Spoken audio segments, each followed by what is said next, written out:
Go where your best prayers take you, unclench the fists of your spirit and take it easy.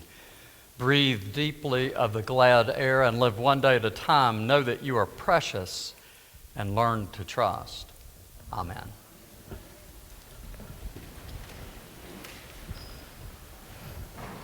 Well, good morning. I'm glad all of you were able to make it to the cathedral with the roads closed and the marathon in full swing, and the runners are well onto the racetrack.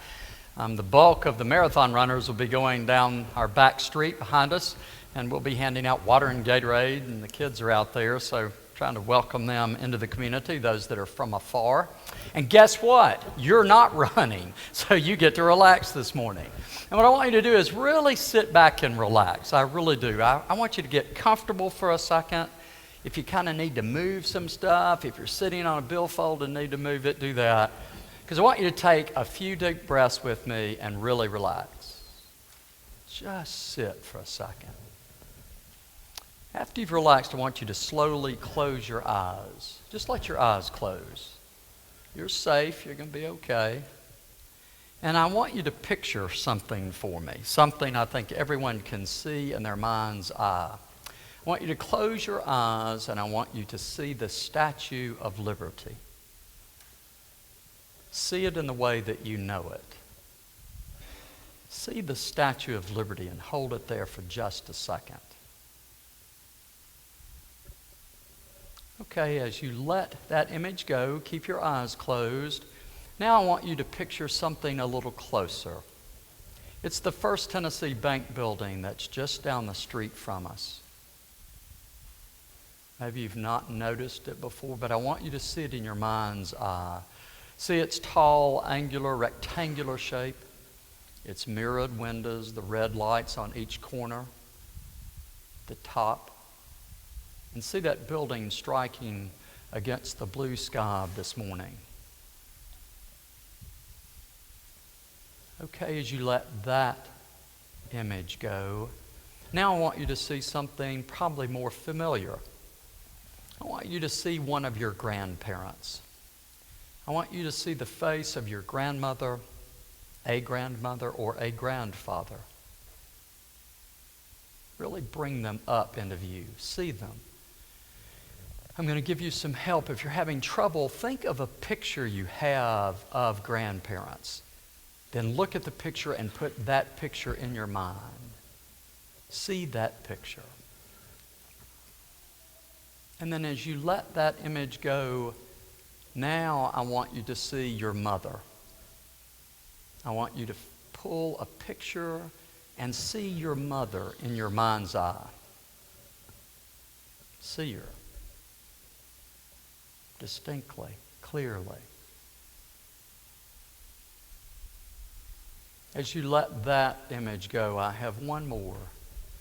Now I want you to see yourself. I want you to look at yourself and see yourself in your mind's eye.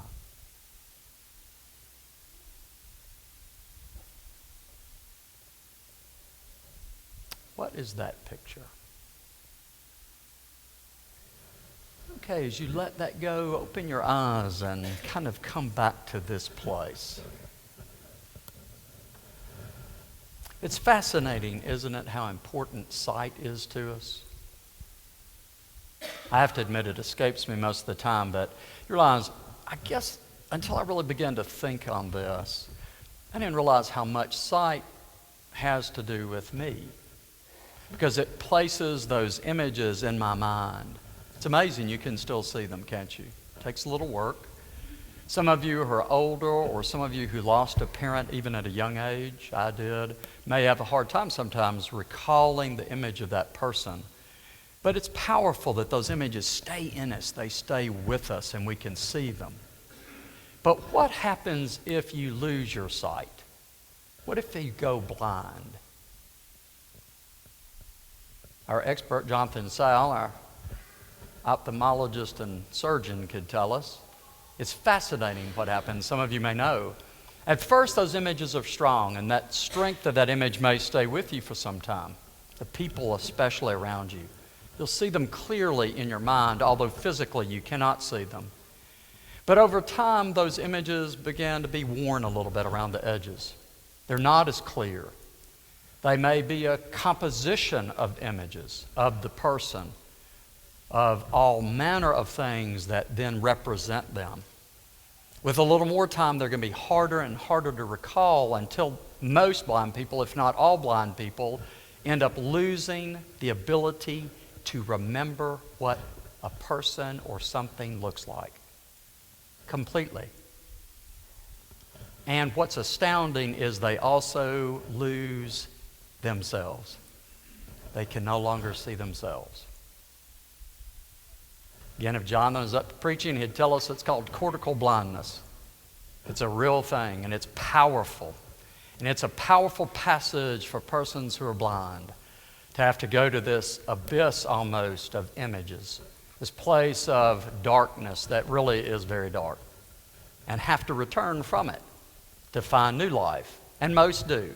With great help and great work and good skill, many do. But it's a tough passage. You see, you and I have just walked into the gospel this morning. We have walked into it. We're not thinking about it. I promise you, I have moved you from here to here. We are now in the gospel.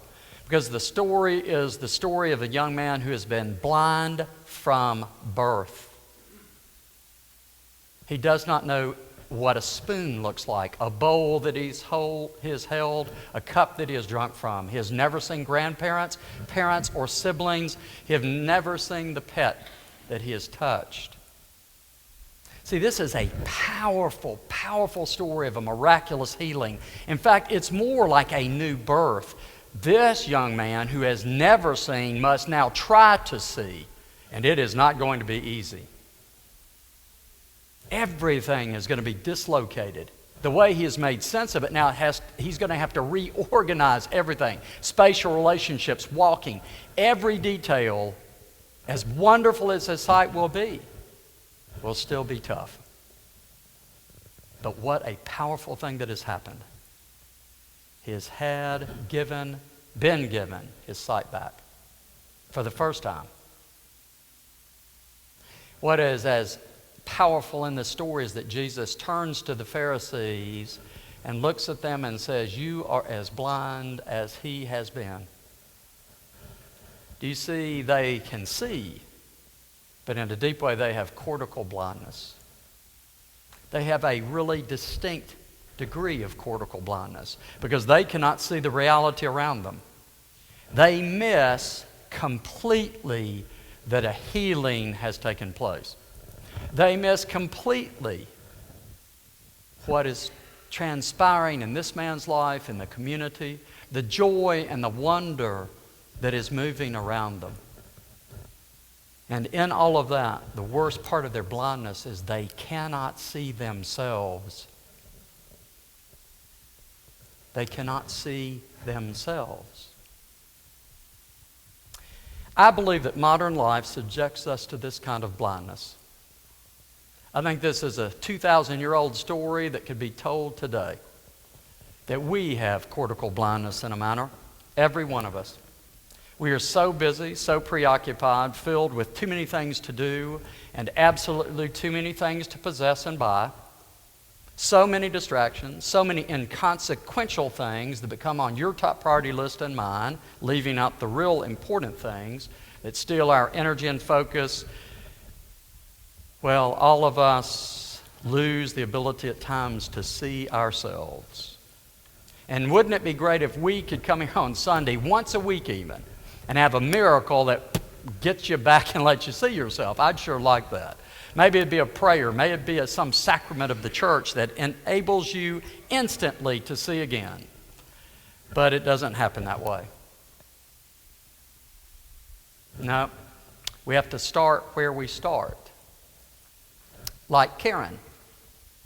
Karen had done her morning duty of taking the carpool. She delivered her son and her son's best friend to the second or third grade, I think. And then the phone rang, and she looked down at the ID, and it was her best friend, Meredith. She was not surprised. She and Meredith talked all the time because, you see, the other little boy that she took is Meredith's son. So this happy occasion that her best friend They have two boys the same age, and their boys are best friends. But her heart sinks when she hears this. Meredith says, Karen, I think we have a problem. Our sons are fighting and not getting along, and I think it's pretty serious, and I think we ought to get a cup of coffee and talk. Well, she worries on that as she goes to meet Meredith for coffee, and when she sits down, she kind of suspects something that she has felt. Her son is causing most of it. He's pushing way hard on this other boy. And inside of Karen, she can't help it. She's wondering, with my boys fighting, do you understand, am I going to lose my best friend? And flat out, it just raises the anxiety in her.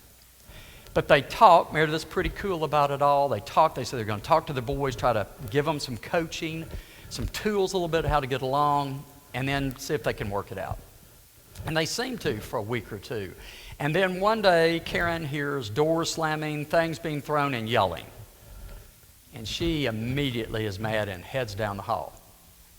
And she's about to jerk her son's door open when she hears her husband say gently behind her, Karen, they are fine. They really are fine. They're just being boys. You need to leave them alone. They'll work it out. They'll work it out. They can do it. Just leave it. Just leave it be. So, with every bit of energy she could muster, she does not open the door. But she can't quit the worry. It just snags her. It just stays with her. It just stays with her. And the more she worries, the more she thinks about it. She can't get it out of her head. And a few days later, she does that fateful thing. She sits down at email on her computer.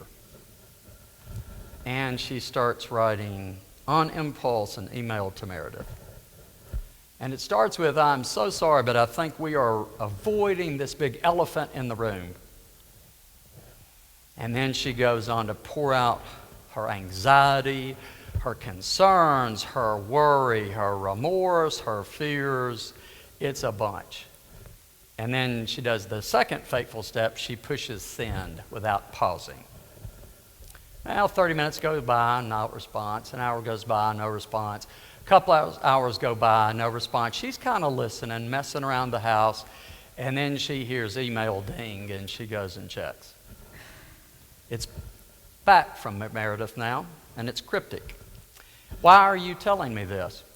What am I supposed to do with all this yucky stuff? What am I supposed to do now that you have told me how bad it really is, worse than I thought? I have no idea where to go with you now. And Karen is upside down. She sits in her chair stunned. She is stunned by what has happened.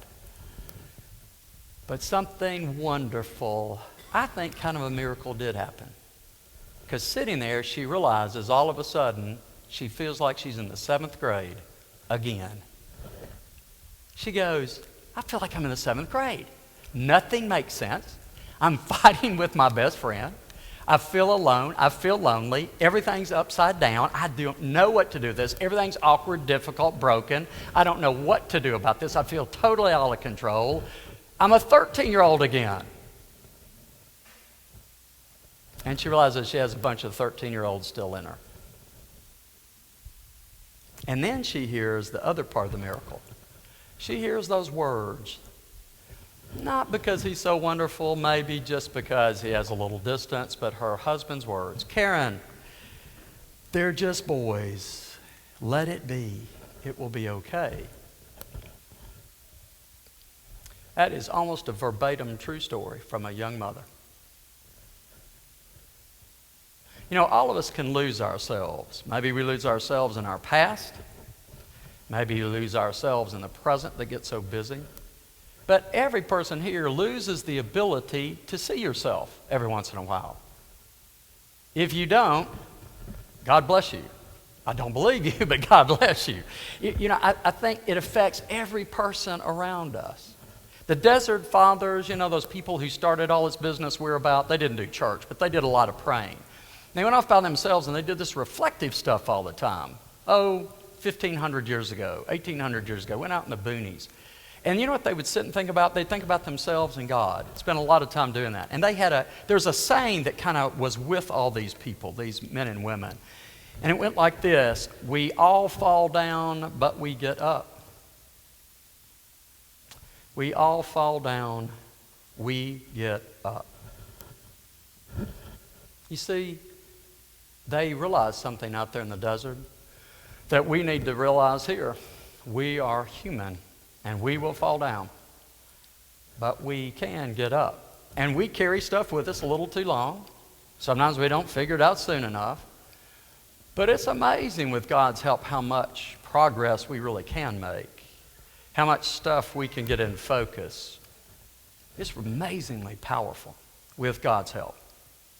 You see, that's the part of the story I think the Pharisees were missing. I don't want us to miss it. It goes like this. There was a young man born blind. He gets well. He gets well. He gets well. It's a reminder that God is continually creating in you and in me something new, even when it appears it cannot be done. You get that? It's real loud. It's like yelling at us. A powerful reminder that God is continually working in you. From young age to old age, working on you, young age to old age, working in you from young age to old age, and working with you and me forever, creating the possibility of some new turn in life, taking us from places of blindness to where we can see, taking us from places of unawareness to places of awareness, taking us from places we cannot get past to places that we can. God is taking us to places of healing and grace and new life all the time. So this week, I have a marathon for you. You don't have to run. It's not a sprint. I wonder if you and I practice this week a little bit trying to let go. Trying to let go of something. Practice it. A grievance, a worry, a resentment, an old behavior, a recently new behavior. Let go and then see what you might see. Maybe more importantly, feel what you will feel. A deep sense of fresh and refreshed living. It always happens. Because God is always working. God is always working with you and me to help us find that new you. Amen.